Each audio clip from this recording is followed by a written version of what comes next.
start this off with a trigger warning. What I'm about to discuss has been carefully and strategically made to trigger extreme emotional responses in the general public by a group of people that want to control your reactions to words, so they can use it to manipulate how you respond to them as a group. This is a message for all citizens of our country who have lived through the last 2 years questioning what the hell is going on.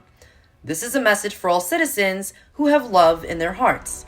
This is a message for all citizens who want truth and justice for all. This message is about January 6th, 2021. The term J6 has become a new 4-letter word in our society, not because of the reality of what happened on January 6th, but because of the narrative that was created about it. Every day in the news, on television, in newspapers, on the internet, you were told that J6 was a coup, an insurrection brought on by a group of extremists who wanted to take over our country and hurt the citizens living in it. You were told repeatedly that January 6th was worse than 9/11, a day in which 2,996 people died, a day in which 3,000 families lost a loved one and countless others lost a coworker, friend, parent, grandmother, child, sibling, or relative. A day that affected every single American and others all over the world. Worse than Pearl Harbor, an attack that led into the United States' entry into World War II. As awful as the comparison may seem to many of us, in a way, those that told you this may not be wrong, because January 6th was a coup. It was an insurrection. It was brought on by a group of extremists whose intent was to bring about loss of loved ones, destruction of the country that we love, and to kick off the start to a world war. But not by the group of people that they told you caused it. Thanks to recent revelations about the truth surrounding January 6th, we can publicly now confirm that our own government and those who have tried for years to control it are the reason you have a pit in your stomach every time you hear the term J6. Those that went on television every single day to tell you that extremists tried to storm the Capitol to change the outcome of an election were part of a corrupt group of politicians that would do anything to ensure they would be able to control our future and hide the truth about what they have done for so long. If J6 was what they originally wanted us to believe it was, then why did it take 2 years for the public to be shown the thousands of hours of footage this small group held on to, despite a public committee hearing they aired on television for weeks? Why wouldn't this committee show us the facts in their entirety? Is this why Pelosi handpicked the committee? Is it legal or constitutional for evidence to be purposely withheld? How many groups within our government work to conceal this information? Why?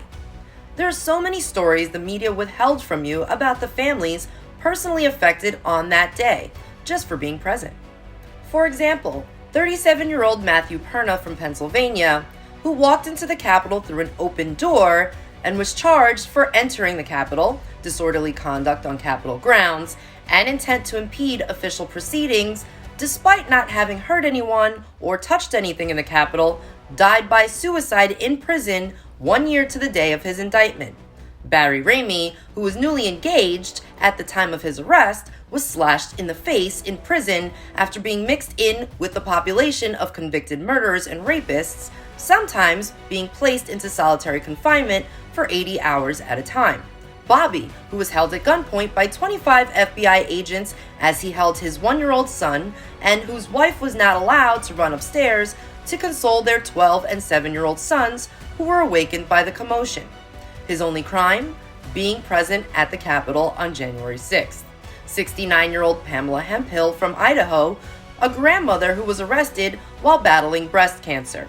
In late 2021, a federal judge declared that the conditions in the DC jail where many were detained were deplorable and beyond belief.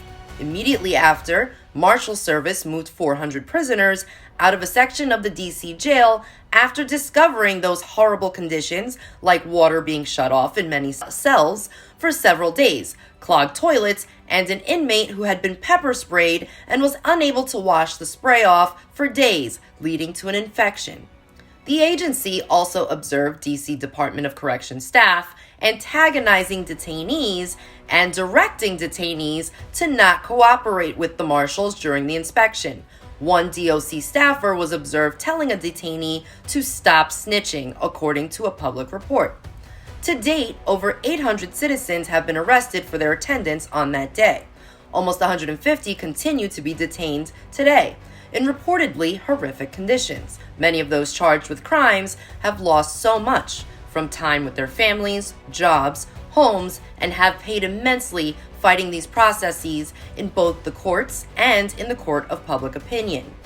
Could this have been the fate of any one of us or someone we love? How many of these prisoners actually committed a crime on that day? If the doors were open, the Capitol is a building open to the public, and the Constitution gives us the right to peacefully protest, was this the crime they made it out to be?